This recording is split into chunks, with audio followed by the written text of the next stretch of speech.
Buenos días para todos. Esta es una emisión especial de nuestras reflexiones. Primero que todo, saludar a todos los que están conectados hasta ahora, 7:40. Pido excusas, tenía previsto comenzar a las 7:30. Siempre la logística nos retrasa un poquito, pero pues vamos mejorando, vamos mejorando. Doy gracias a Dios por la oportunidad que me da de poder estar aquí delante de ustedes. La semana pasada no pudimos eh, realizar nuestro espacio como queríamos por algunos temas laborales, unos temas de fuerza mayor, pero pues aquí estamos en esta edición especial. Un saludo muy especial para todos los que están conectados, un saludo especial para los hermanos de Torrefuerte, un abrazo fraterno en esta mañana y también para todos los que se conectan con este espacio en este momento y pues con posteridad a través de esta red social. Vamos a orar y a pedirle al Señor en esta mañana que nos dirija, que nos hable y que sea su Espíritu Santo ayudándonos. Padre Celestial, te damos gracias, Señor, por esta mañana que nos regalas, gracias por la oportunidad que nos permite, Señor, de podernos presentar delante de ti. Gracias, Señor Dios Todopoderoso, porque tú eres bueno, porque para siempre es tu misericordia. Padre amado, Padre precioso, te pedimos en el nombre de Jesús que seas tú, Dios Todopoderoso, Padre Santo, hablando a nuestro corazón, hablando a nuestra vida, que tu buen espíritu, Señor, nos hable, que seas tú dirigiendo, Señor, este tiempo, Señor, que no sean mis palabras, sino que sea tu espíritu dirigiendo nuestro corazón. Padre Celestial, que tu palabra traspase nuestro corazón como espada de doble filo. Te lo pedimos en el nombre de Cristo Jesús. Amén. Bueno, hoy vamos a leer un texto especial que se encuentra en la carta de Santiago,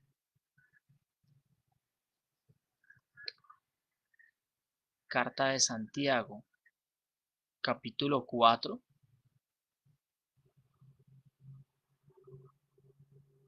desde el versículo 1 hasta el versículo 10.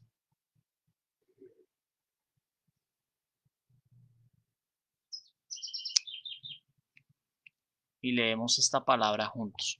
Dice, ¿de dónde vienen las guerras y los conflictos entre ustedes? ¿No vienen de las pasiones que combaten en sus miembros?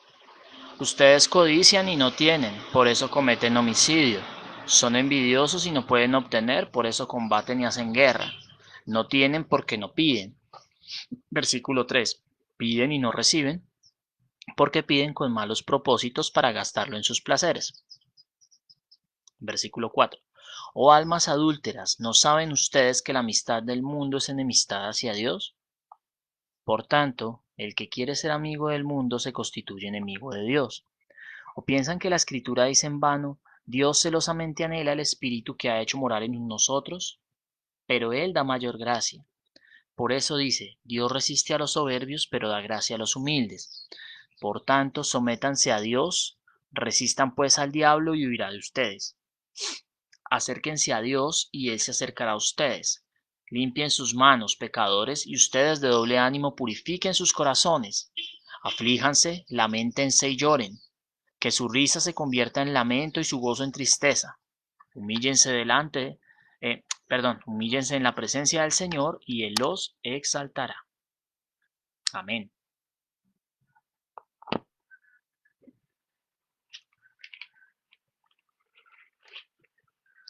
¿No se ha fijado usted que vivimos en un mundo que vive lleno de contienda, lleno de competencia, los unos con los otros, y peleamos y discutimos y es como una constante todos los días?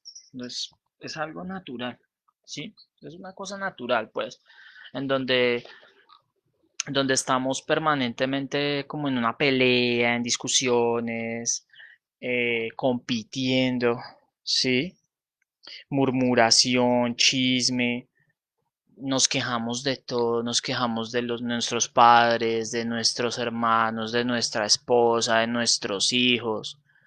del gobierno, del COVID, de muchas cosas nos quejamos.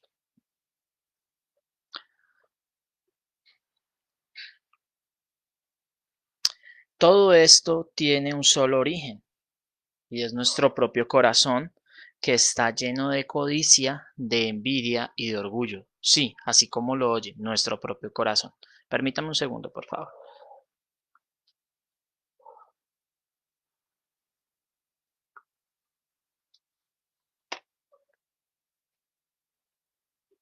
Gracias. Acerca del corazón, hay una frase que a mí me ha impactado mucho desde que la leí y la escribió el pastor John Flavel, por allá en los 1600, como dice la canción. Eh, y esta frase está llena de sabiduría. Hablando del corazón, lo escribe en un libro que se llama Guardando el Corazón, el cual recomiendo. El corazón se compara, hablando del corazón, con una guarnición sitiada, acosada por muchos enemigos en el exterior y con peligro de ser entregada desde dentro por los ciudadanos traicioneros que hay en ella. Imagínese cómo es nuestro corazón, no solamente está acosado por las tentaciones, por el enemigo, sino también nosotros mismos somos traicioneros. Nuestra propia naturaleza es propensa a entregarlo en manos de quienes lo sitian. ¿Sí me entiende? O sea, afuera hay alguien o algo que hace, que ataca nuestro corazón directamente. Y desde adentro nosotros mismos queremos entregarlo a ese que lo está atacando. Tremendo, ¿no? Y eso es lo que causa que haya tanta contienda, tanto pleito, tanto choque entre nosotros. Nuestro corazón es fuente de toda clase de cosas, buenas y malas. Y cuando hay cosas malas en el corazón, estas colisionan con otras cosas malas de otras personas, ¿sí? Y ahí surgen los problemas. O sea, entre pecadores nos pegamos. Mateo 12:35 dice lo siguiente. Vamos a buscarlo. Mateo 12:35.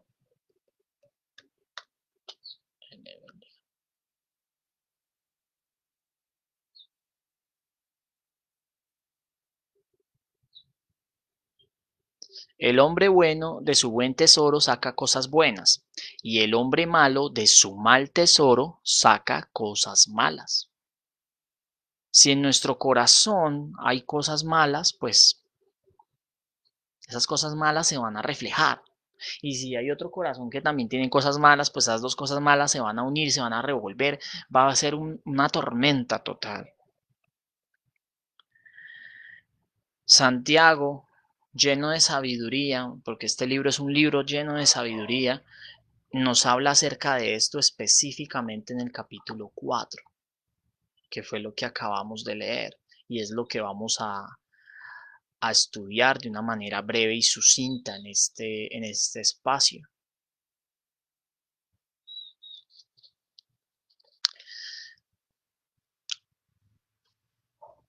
Santiago escribió esta carta más o menos sobre el año 60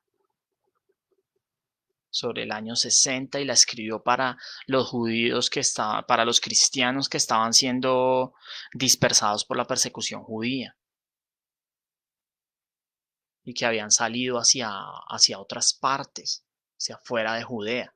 Y él como cabeza de la iglesia de Jerusalén en ese momento, pues escribió esto para darles ánimo, para que ellos cobraran ánimo y, y con estos principios de sabiduría supieran convivir entre ellos. Vamos a desglosar estos versículos. Versículo 1. ¿De dónde vienen las guerras y los conflictos entre ustedes? ¿No vienen de las pasiones que combaten en sus miembros? Santiago inicia con dos preguntas retóricas.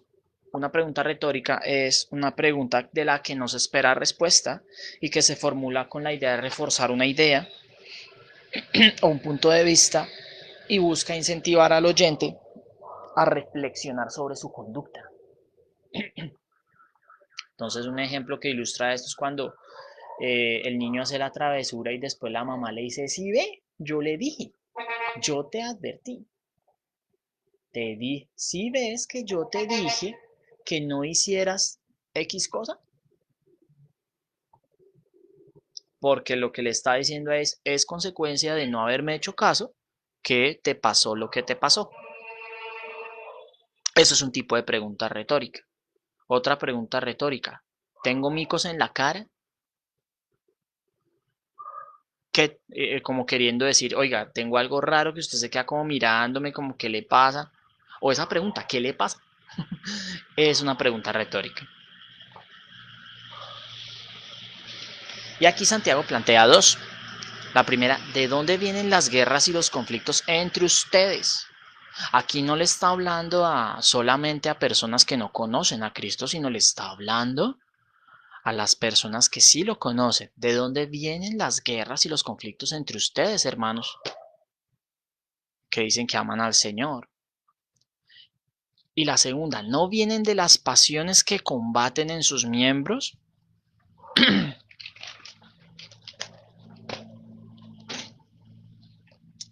Las palabras que usa en griego para guerras, conflictos, para guerra es polemoi y para conflicto masai o mahai, makai, como, como se diga. Polemoi, de donde viene la palabra polémica, viene de un término militar. Es básicamente como el estado de guerra de un ejército. Mientras que Maxai es una lucha individual. Cuando habla de conflicto es individual. Las luchas de la persona. Tanto los conflictos polemoi, que es el conflicto de las peleas que yo tengo con otros, como el conflicto masai, o sea, mis luchas internas con problemas que yo tenga, llámese adicciones, llámese estados de ánimo, llámese como se llame, son causadas, o sea, estos conflictos son causados por las pasiones o el ansia de placer. Eso es lo que significa aquí el término pasiones. Ansia de placer, el deseo de querer satisfacer nuestros deseos, de satisfacer la carne. ¿Y por qué lo enuncio en este término? Porque la palabra usada para pasiones es la palabra edonon, perdón, edonon, de donde viene la palabra hedonismo o esa satisfacción de nuestra carne. El hedonismo era una corriente filosófica en donde se decía que para alcanzar la felicidad había que satisfacer los deseos. Inicialmente empezó como una cuestión de satisfacer las cosas bellas, como, ay, sí, el gusto por el arte, el gusto por la comida, pero degeneró en excesos, porque pues evidentemente siendo una filosofía humana, pues estaba sujeta a los ires y venires y a las fluctuaciones del carácter del hombre. Entonces, pues ya el placer no era solamente como algo bello, sino ya satisfacer todo apetito carnal. Entonces la gula, la lujuria, la codicia. Y de ahí surge esa palabra, hedonismo. El querer satisfacer nuestros placeres nos lleva a conflictos sin medida. Y eso lo vemos en la historia. Cuando tú miras biografías, lees historia, te das cuenta que muchas personas fueron movidas por sus pasiones, fueron movidas o por sus placeres carnales para tomar la esposa de otro, por ejemplo, o fueron movidos por su deseo egoísta de querer tener poder más y más, ¿cierto? Y lo vemos a través de la historia. Si yo me pongo a citar ejemplos, pues no acabo nunca, no acabo nunca, ¿sí? Eh, En la misma iglesia romana, por ejemplo, lo vemos. Se me viene a la cabeza, por ejemplo, Alejandro VI, que era un tipo que era de todo menos un hombre de Dios.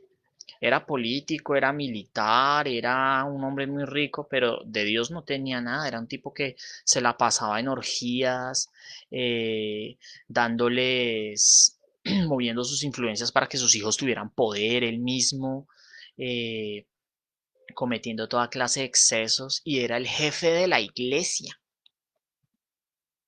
el jefe, quien es el pastor de la iglesia, el Papa Alejandro VI, un hombre de una moral terrible. No tenía moral este señor. Es solo un ejemplo, pero eso no solamente ocurre con los famosos, sino ocurre con todo. Todos, todos, todos, absolutamente todos. El versículo 2 que nos dice, ustedes codician y no tienen, por eso cometen homicidio. Son envidiosos y no pueden obtener, por eso combaten y hacen guerra. No tienen porque no piden.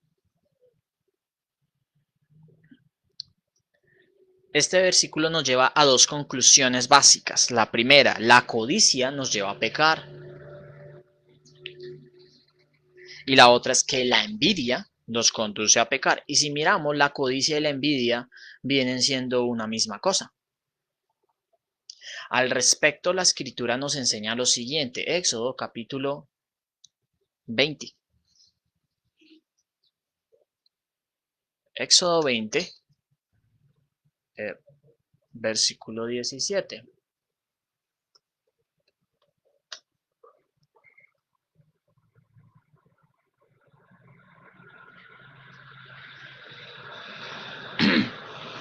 Dice, no codiciarás la casa de tu prójimo, no codiciarás la mujer de tu prójimo, ni su siervo, ni su sierva, ni su buey, ni su asno, ni nada que sea de tu prójimo.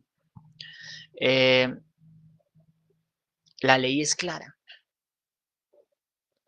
Y como hemos visto en otras ocasiones, pues la ley refleja nuestra condición.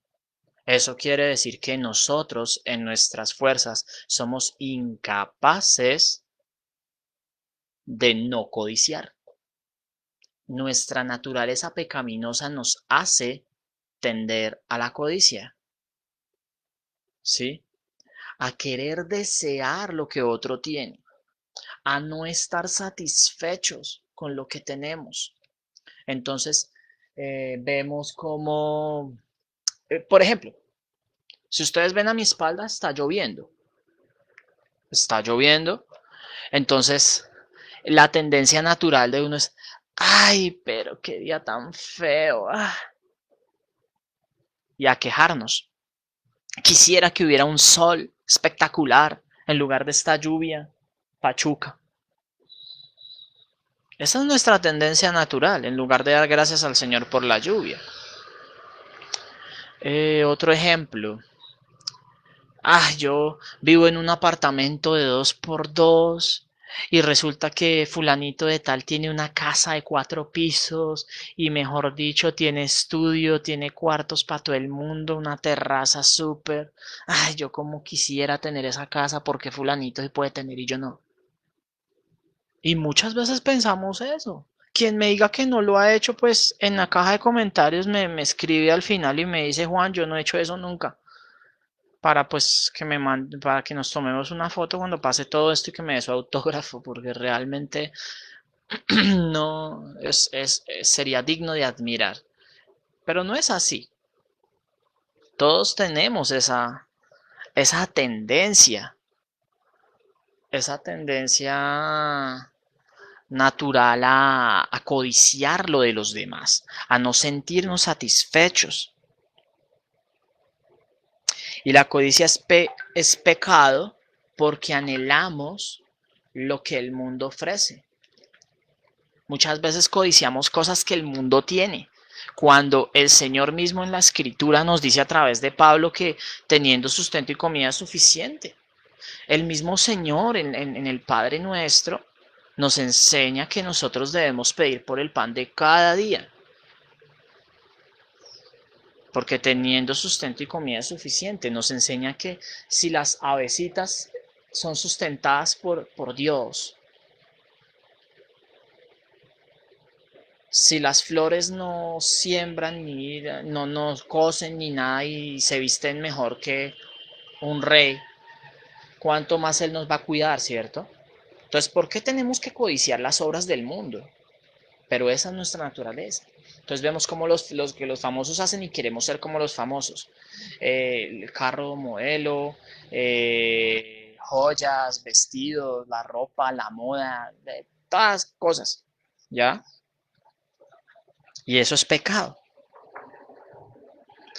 Mateo 5, el conocido Sermón del Monte del cual Santiago se pega, porque esta carta evoca muchos pasajes del Sermón del Monte, nos indica lo siguiente. Aquí Jesús nos indica lo siguiente. Mateo 5, 21, 22. Solo para ilustrar.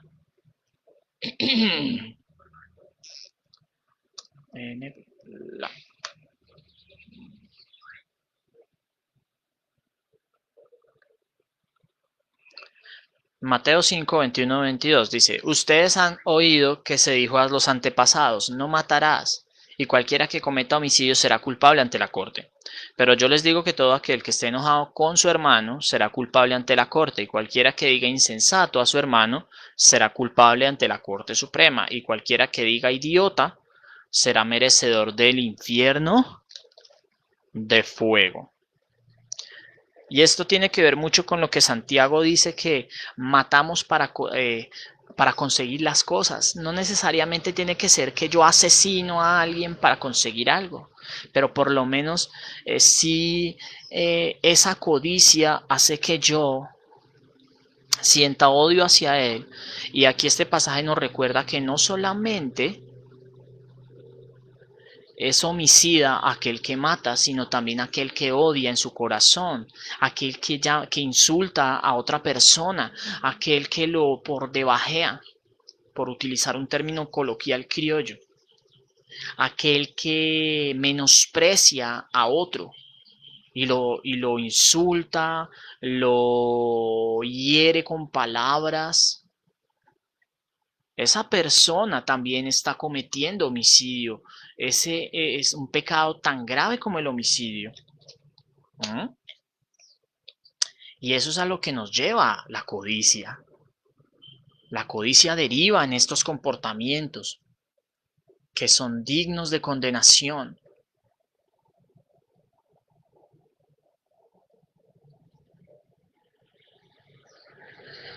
Más adelantico en el versículo 27 vemos como también la codicia nos lleva a otras cosas como el adulterio. Dice, ustedes han oído que se dijo, no cometerás adulterio, pero yo les digo que todo el que mire a una mujer para codiciarla ya cometió adulterio en su corazón. ¿Mm? Entonces la codicia nos lleva también a pecar contra Dios en cuanto a este asunto, al adulterio, a querer tener la mujer de otro. ¿Ven? ¿Ven cómo la codicia y la envidia nos lleva a pecar? Eso es lo que nos habla Santiago en el versículo 2 del capítulo 4. De igual manera, otra ilustración interesante está en Santiago capítulo 6, en Mateo capítulo 6, hay más adelantico, en el siguiente capítulo, versículo 19 al 24.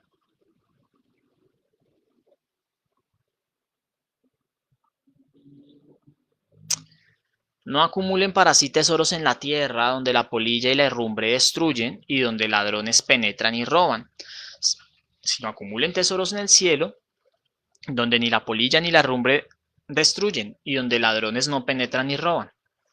Porque donde esté tu tesoro, allí estará también tu corazón. La lámpara del cuerpo es el ojo. Por eso, si tu ojo está sano, todo tu cuerpo estará lleno de luz. Pero si tu ojo está malo, todo tu cuerpo está lleno de oscuridad. Así que si la luz que hay en ti es oscuridad, cuán grande será la oscuridad. Nadie puede servir a dos señores, porque o aborrecerá a uno y amará a otro, o apreciará a uno y despreciará al otro. Ustedes no pueden servir a Dios y a las riquezas. Y más adelante por eso les dice, por eso les digo, no se preocupen por su vida, qué comerán o qué beberán, ni por su cuerpo, qué vestirán. ¿No es la vida más que el alimento y el cuerpo más que la ropa? Miren las aves del cielo que no siembran, ni ciegan, ni recogen en graneros, y sin embargo el Padre Celestial las alimenta. ¿No son ustedes de mucho más valor que ellas? ¿Quién de ustedes, por ansioso que esté, puede añadir una hora al curso de su vida? Y por la ropa, ¿por qué se preocupan?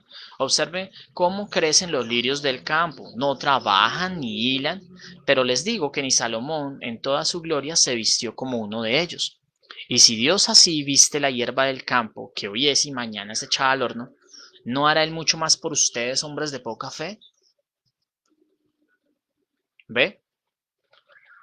La codicia nubla nuestro entendimiento y nos llena de oscuridad y nos hace dividir nuestra lealtad entre Dios y otra cosa.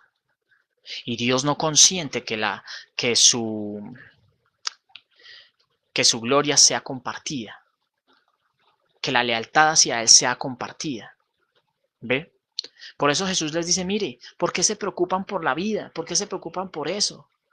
Si Dios tiene cuidado de ustedes, si tiene cuidado de los pajaritos, no va a tener cuidado de ustedes. Por eso no se preocupen por eso no sirvan a otros, no se esclavicen por otro Señor, no miren al mundo y quieran anhelar lo que el mundo les da, porque yo les doy lo que ustedes necesitan, no necesitan más.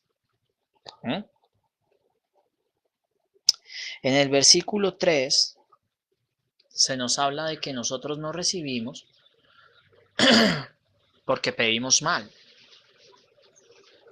¿Y por qué pedimos mal? Porque pedimos con malos propósitos, motivados por la codicia, para gastar nuestros placeres. Somos movidos por nuestra mundanalidad, por ese deseo de ser iguales al mundo. ¿Mm?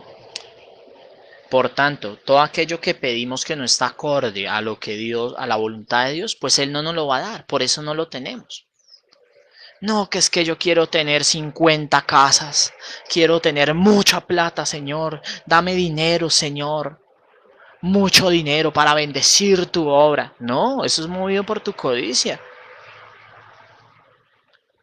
Tú bendices la obra del Señor obedeciendo su palabra, haciendo su voluntad, sirviendo en la casa del Señor, compartiendo la palabra con otros, dando palabras de aliento,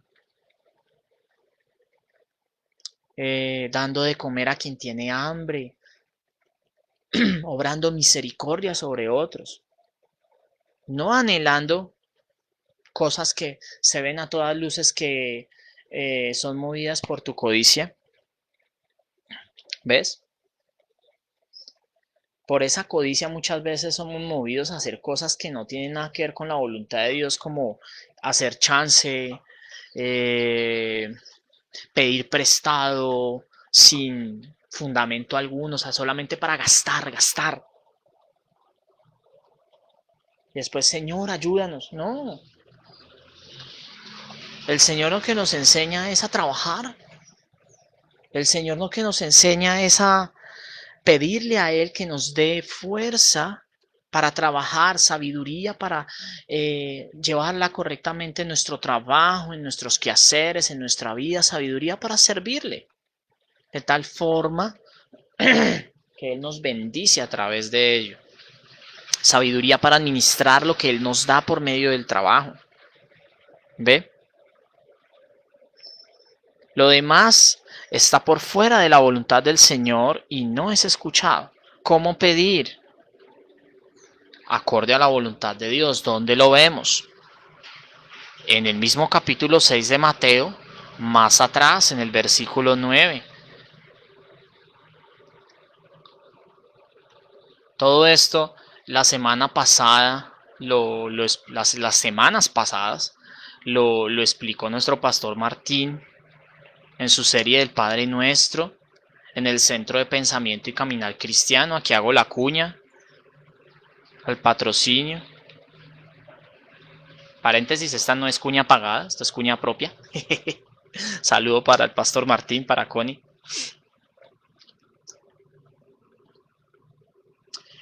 Él habló sobre el Padre Nuestro. Y el Padre Nuestro es el modelo de oración que nosotros debemos tener para pedirle a Dios. ¿Por qué? Porque está conforme a su voluntad. Mateo capítulo 6, versículo 9. Ustedes pues oren de esta manera: Padre nuestro que estás en los cielos, santificado sea tu nombre. Venga a tu reino. Hágase tu voluntad, así en la tierra como en el cielo. Danos hoy el pan nuestro de cada día y perdónanos nuestras deudas, como también nosotros hemos perdonado a nuestros deudores. Y no nos dejes en tentación, sino líbranos del mal, porque tuyo es el reino y el poder y la gloria por siempre. Amén. Si ustedes se fijan en este modelo de oración, solamente hay un versículo en donde habla de la provisión, que es el versículo 11. De ahí abajo son peticiones personales, pero giran en torno a nuestro bienestar, no solamente a la provisión económica.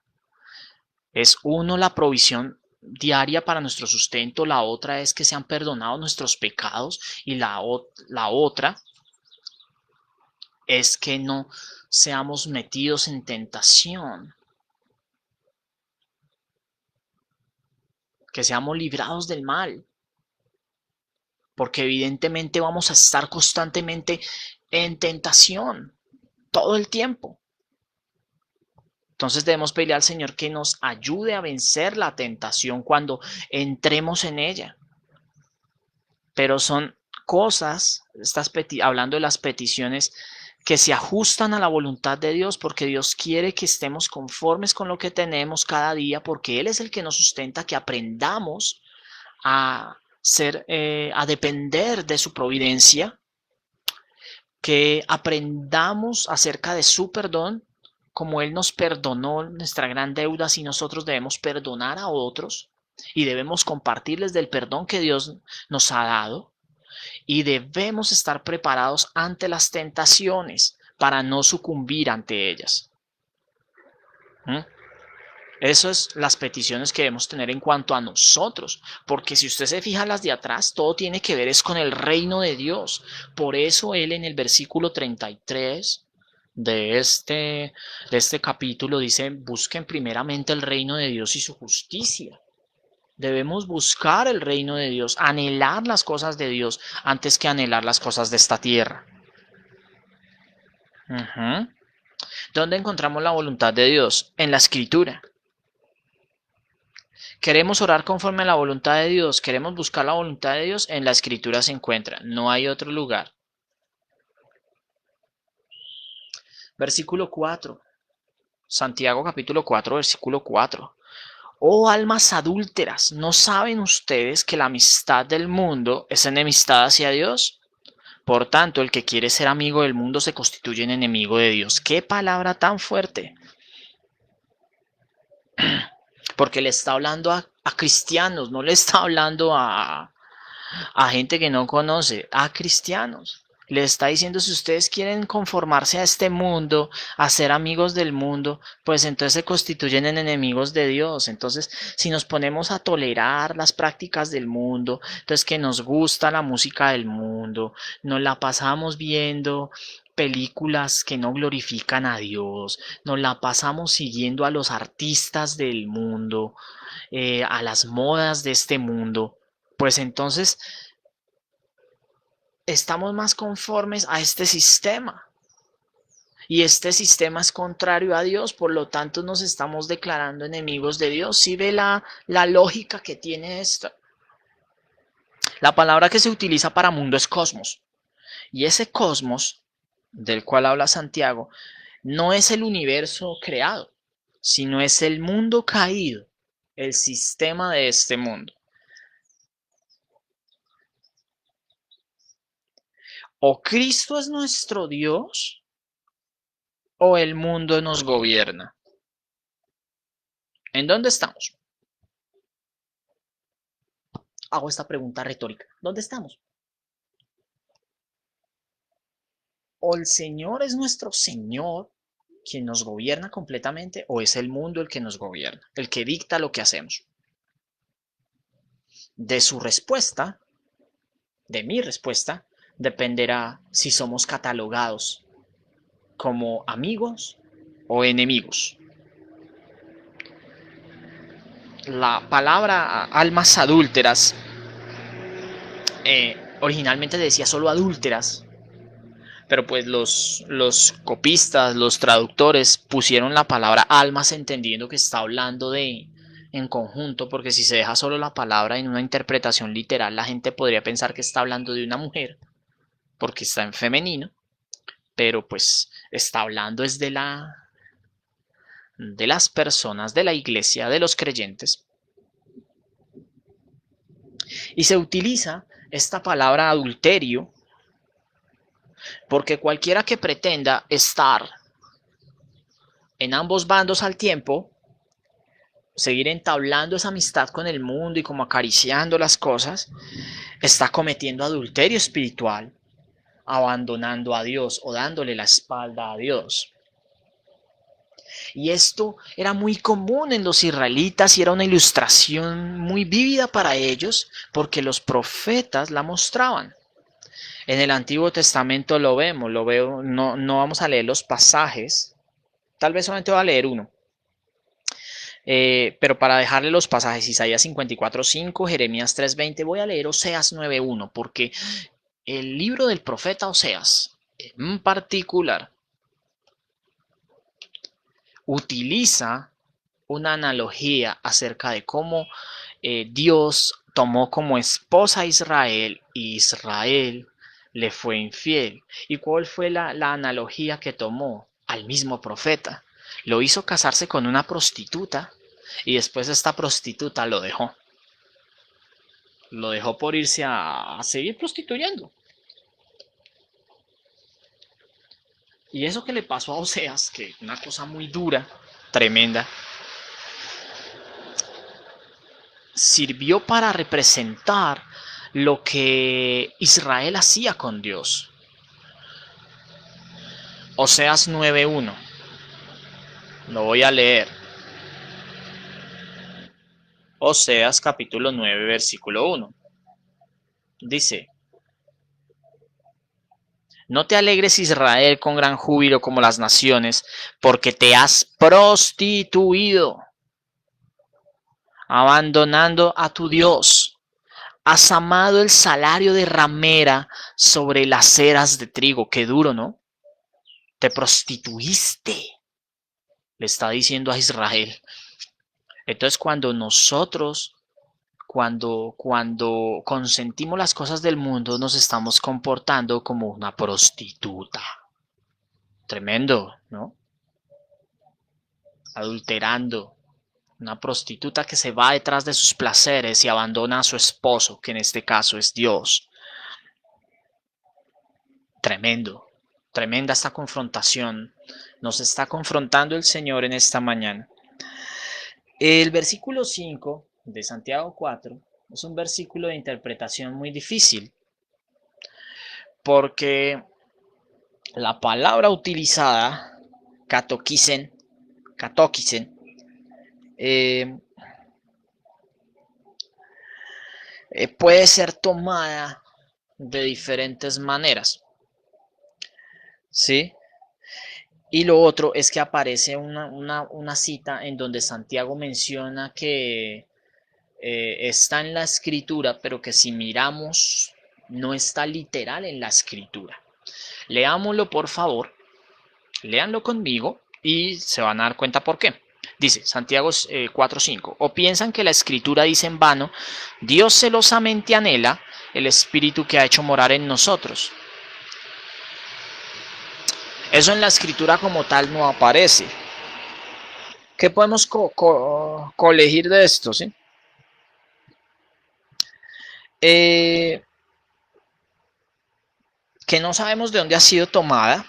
No podemos decir que es tomada de un libro perdido, como algunos mencionan, porque pues si no estaríamos invalidando la forma en que Dios conectó el canon, ¿cierto? Y cerró el canon.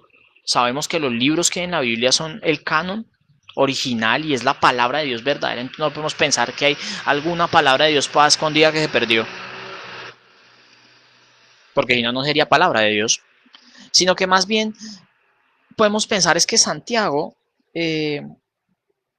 condensó una idea que se encuentra en el Antiguo Testamento. ¿Cuál idea?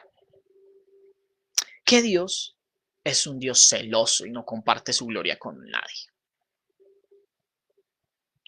Ahora viene lo segundo, la palabra que les decía, katokisin, que es la que nos lleva a inferir lo que anteriormente dijimos. Y es que esa palabra se puede interpretar de dos maneras. Una, que el Espíritu de Dios que mora en nosotros los creyentes cuando fuimos unidos a Cristo es celoso, como ya les dije. Y que el Espíritu de Dios que mora en nosotros demanda fidelidad absoluta y una devoción plena. Eso lo podemos ver en Éxodo 34:14.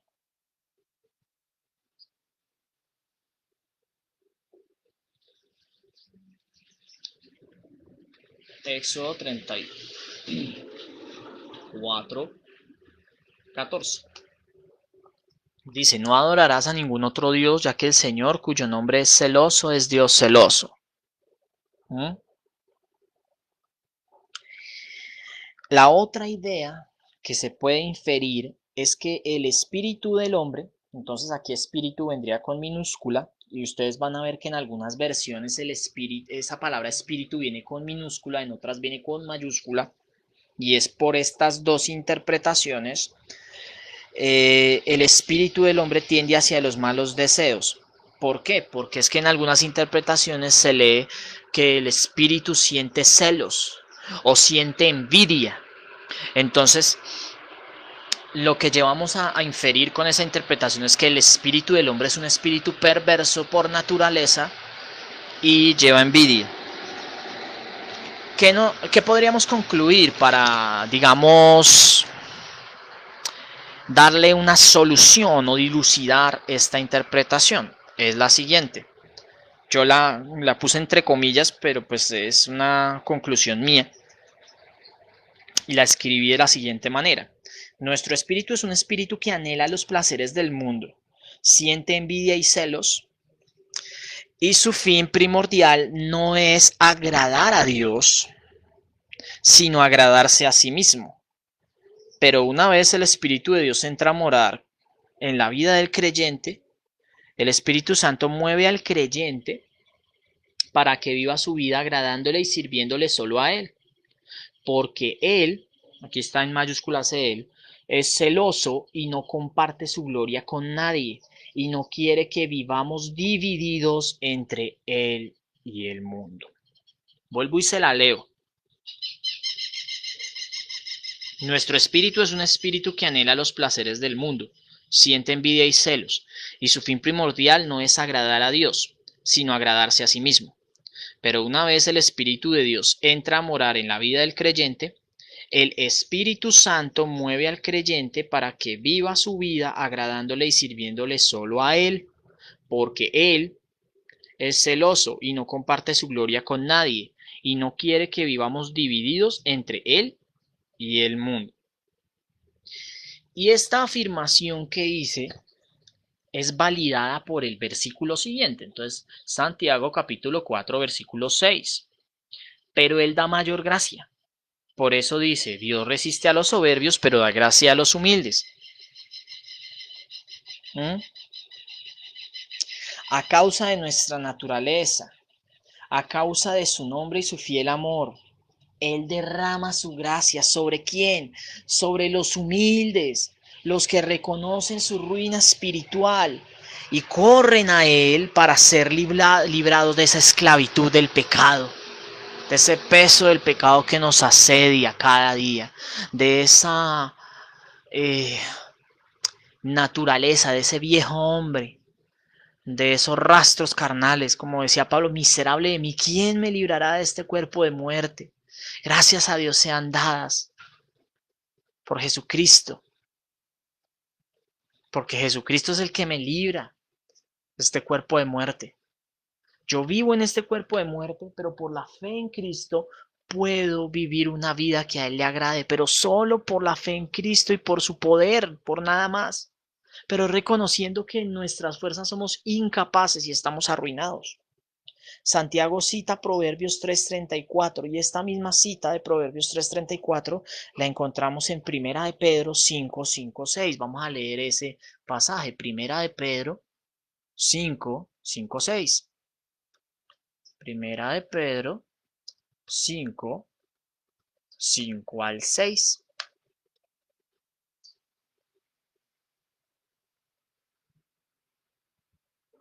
Asimismo, los más jóvenes estén sujetos a los mayores, y todos revístanse de humildad en su trato mutuo, porque Dios resiste a los soberbios, pero da gracia a los humildes. Humíllese pues bajo la poderosa mano de Dios para que Él los exalte a su debido tiempo. ¿Cuál es el debido tiempo? En el momento en que partamos a su presencia o en el momento en que seamos glorificados para estar en vida eterna con Él. ¿Ve? Pero es humillarnos bajo la poderosa mano de Dios, sabiendo que somos incapaces de cumplir sus estándares y sabiendo que necesitamos un libertador que traiga esa libertad de la esclavitud del pecado. Solo a través de él. ¿Ve?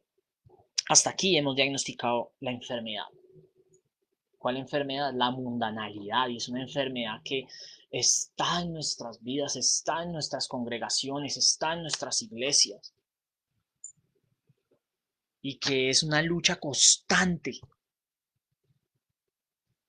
en nuestras vidas porque estamos en el mundo y el mundo nos atrae, el mundo nos emociona, nos excita, excita nuestra carne, ¿ve? Pero el Espíritu de Dios nos llama a que desistamos de esa excitación, de ese amor por el mundo, dejemos de esa ambigüedad y que sirvamos a Dios de manera completa. Santiago nos da el remedio a través, el Espíritu Santo nos da el remedio a través de Santiago, perdón. Y nos habla las siguientes características de ese remedio, o de los siguientes pasos, como quiera llamarlo. El primero es el sometimiento a Dios. Y lo vemos en el versículo 7.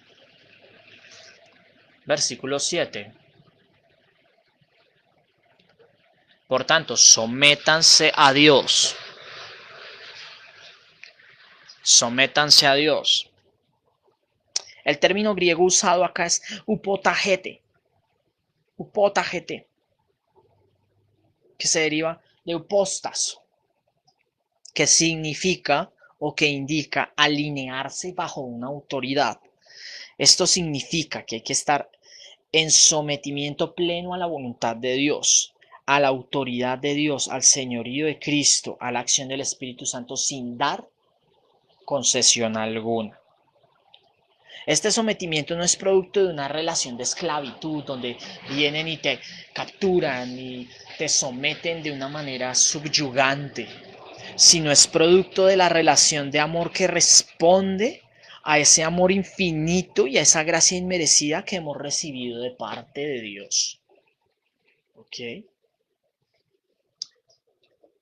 Ahora, la siguiente parte del versículo 7 es: resistan pues al diablo y huirá de ustedes. Entonces es resistir al diablo. Se utiliza la palabra antístete, que es tomar una posición en contra de, ¿sí? En este caso, ¿de quién? De Satanás. Advirtiendo que Satanás no es una fuerza que pueda resistirse a Dios. Simplemente es un siervo de Dios que desobedeció su palabra, que por eso cayó en desgracia y que lo que busca y pretende es que otros caigan en desgracia con él. Pero él no puede actuar sobre las vidas de las personas sin el consentimiento de Dios, porque todo está bajo la voluntad de Dios. Si Satanás fuera independiente de Dios, entonces estaríamos declarando que Dios no es soberano. Esa concepción del archienemigo de Dios es una concepción errada que nos metió el zoroastrismo, una religión antiquísima y que mire cómo ha venido a influir en el pensamiento del mundo e incluso en el pensamiento cristiano. Pero eso no es así. Satanás simplemente es el acusador. Él acusa eh, a los hombres, ¿sí? Ante Dios. No es esa figura que ataca a Dios y que tiene el mismo poder que Dios para hacerle el mal. No, no, no, no. Ataca al creyente para hacerlo caer en desgracia. ¿Sí?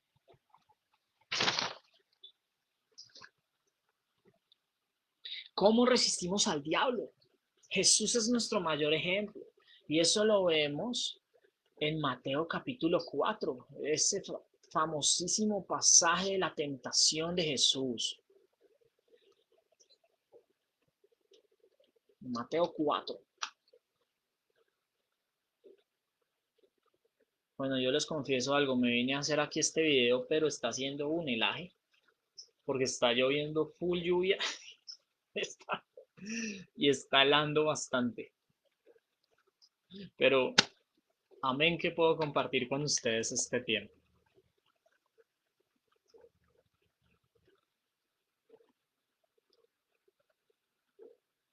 Lo leo rápidamente todo el pasaje. Entonces Jesús fue llevado por el Espíritu al desierto para ser tentado por el diablo. Después de haber ayunado 40 días y 40 noches, entonces tuvo hambre. Y acercándose el tentador le dijo, si eres hijo de Dios, ordena que estas piedras se conviertan en pan. Pero Jesús le respondió, escrito está, no solo de pan vivirá el hombre, sino de toda palabra que sale de la boca de Dios. Entonces el diablo lo llevó a la ciudad santa y lo puso sobre el pináculo del templo y le dijo, si eres hijo de Dios, lánzate abajo, pues escrito está, a sus ángeles te encomendará y en las manos te llevarán, no sea que tu pie tropiece en piedra. Jesús le contestó, también está escrito, no tentarás al Señor tu Dios. Versículo 8, capítulo 4. Mateo. Otra vez el diablo lo llevó a un monte muy alto y le mostró todos los reinos del mundo y la gloria de ellos, y le dijo, todo esto te daré si te postras y me adoras. Entonces Jesús le dijo, vete, Satanás, porque escrito está, al Señor tu Dios adorarás y solo a él servirás. El diablo entonces lo dejó y al instante unos ángeles vinieron y le servían. ¿Cómo resistimos al diablo? Haciendo la voluntad de Dios. ¿Y dónde encontramos la voluntad de Dios? En la palabra. ¿Cómo venció Jesús al diablo? Con la palabra. Utilizó 3 versículos que están en el mismo libro, en Deuteronomio 6.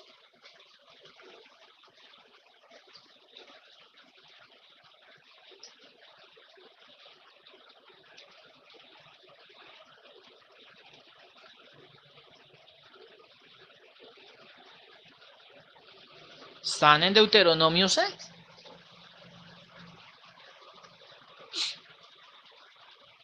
Y entonces, Satanás le dejó.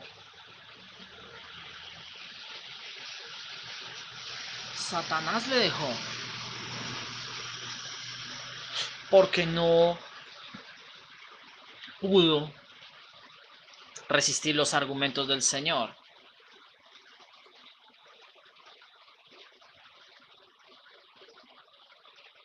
Perdón, el primero es Deuteronomio 8, la primera respuesta de Jesús. La segunda respuesta es Deuteronomio 6:16. Y la tercera es Deuteronomio 6:13. Todas citadas de la ley, aun cuando Satanás le citó un pasaje del Salmo 91. ¿Ve? Porque Satanás es astuto y quiere engañar.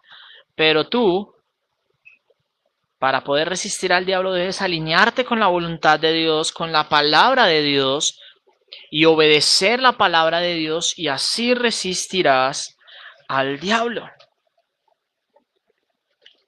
Y él huirá. Ahora, ¿qué más nos dice Santiago que debemos hacer? Acercaos a Dios y Él se acercará a vosotros. Pero esto no es un énfasis de obras rectitud. ¿A qué me refiero? ¿A qué no? Entonces, como dicen ahora los telepredicadores, pacte aquí para que el Señor haga. No, no, no, no, no. Sí, no, Señor, así no es. Cuando Él te dice a ti acercaos a Dios, es más bien la respuesta de tu corazón al darte cuenta que Dios ha respondido a la fe, que Dios, por medio de la fe que ha puesto en ti, ha mostrado a Cristo. ¿Cómo nos acercamos? Este acercados a Dios evoca el acercamiento del pueblo hacia Dios en Israel. Tenían que acercarse limpios, ¿sí? Tenían que acercarse expectantes. Esto lo vemos en Éxodo 19 cuando el pueblo se acercó, cuando Dios los mandó llamar. ¿Ve? O sea, Dios es quien los manda a llamar, no es el pueblo que voluntariamente va y se acerca. Dios los manda a llamar y les dice acérquense hasta donde yo les diga y escuchen lo que les voy a decir. Y el Señor empieza a hablar y a mostrar su santidad y este pueblo entra en un temor y tiene que reconocer que Dios es el Dios grande y poderoso. ¿Sí? Es un pacto recíproco. Dios nos llama, nos acercamos y Él nos habla y se acerca a nosotros. ¿Ve? Esa es la forma de poder quitarnos esa mundanalidad, acercarnos a Él confiadamente al trono de la gracia, como dicen Hebreos, porque Él ya escorrió el velo, Él ya lo quitó y podemos acercarnos. Cuanto más nos expongamos a Dios, más lejos vamos a estar del mundo. Dice el versículo, sigue el versículo 8, limpien sus manos, pecadores, y ustedes los de doble ánimo. Fíjese cómo nos llama Santiago, pecadores. Está llamando pecadores a los creyentes. ¿Sí? Entonces, aquí Santiago vuelve y nos relaciona con la pureza ceremonial. Ese limpien sus manos, ¿cierto? Representa que nosotros debemos acercar una actitud de pureza, de limpieza, de reconocer nuestros pecados delante del Señor, reconocer que nos hemos arrimado al mundo de una manera mmm, indolente muchas veces, ¿cierto? Y que necesitamos tener corazones y manos limpios y un solo compromiso delante del Señor, porque por eso dice los de doble ánimo. Aquellos que están vacilando entre un lado y el otro, no. Acerquémonos a Dios confiadamente. Necesitamos tener manos y corazones limpios, al igual que un solo compromiso con Dios. Versículo 8, seguimos. Purifiquen sus corazones.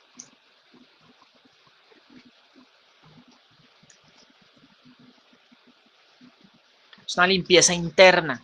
Somos llamados a un examen de nuestras vidas y a arrepentirnos. Y más adelante nos llama con lo que dice el arrepentimiento. Versículo 9, aflígense, lamentense y lloren, que su risa se convierta en lamento y su gozo en tristeza. Versículo 10, humíllense en la presencia del Señor. Eso nos habla del arrepentimiento. Nuestro arrepentimiento debe ser genuino, reconociendo en humildad que nos hemos untado de mundo, que hemos pecado y que necesitamos de Dios para que nos limpie y nos ayude a descontaminarnos de toda esa basura de la cual nos hemos pegado. ¿Para qué? Para ser libres de esos conflictos y esas divisiones que nos han asolado. El arrepentimiento y la humildad en los creyentes invoca una respuesta del pacto del Señor. El Espíritu Santo es quien trae la convicción de pecado, justicia y juicio para que nosotros podamos verle a Él y reconocer nuestra maldad. Por eso este llamado es a los creyentes. Si tú no conoces al Señor, es tiempo de que le mires a Él. Cristo murió por tus pecados. Arrepiéntete de tus pecados, que el Espíritu Santo traiga convicción de pecado, justicia y juicio, para que Él te acerque a ti y puedas ver su gloria.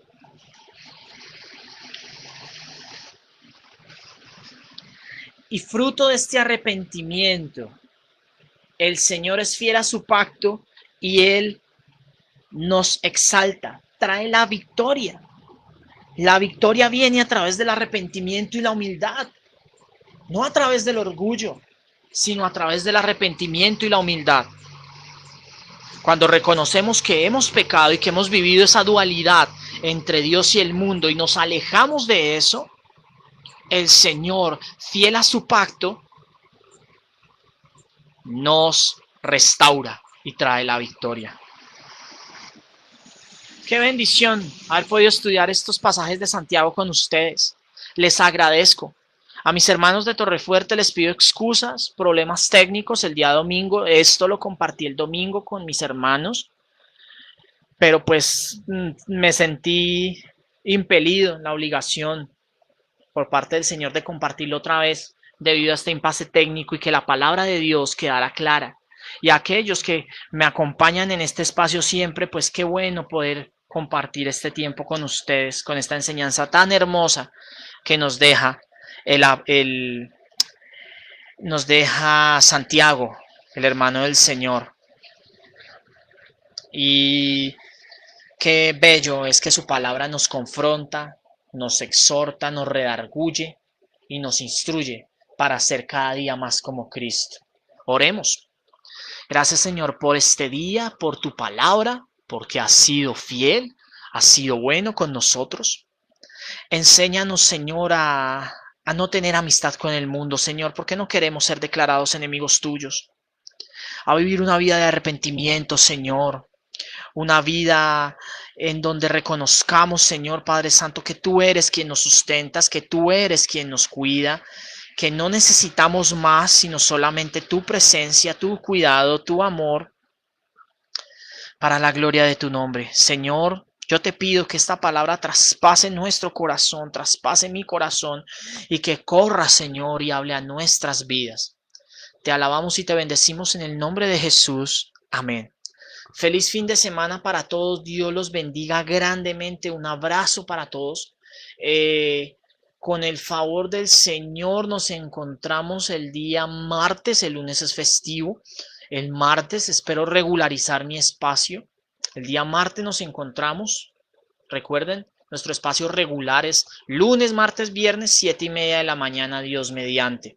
Si el Señor quiere, como dice el mismo Santiago en el capítulo 5, si el Señor quiere, perdón, en este mismo capítulo 4, si el Señor quiere, nos encontraremos el martes para seguir reflexionando juntos en fundamentos firmes. Un abrazo para todos, chao.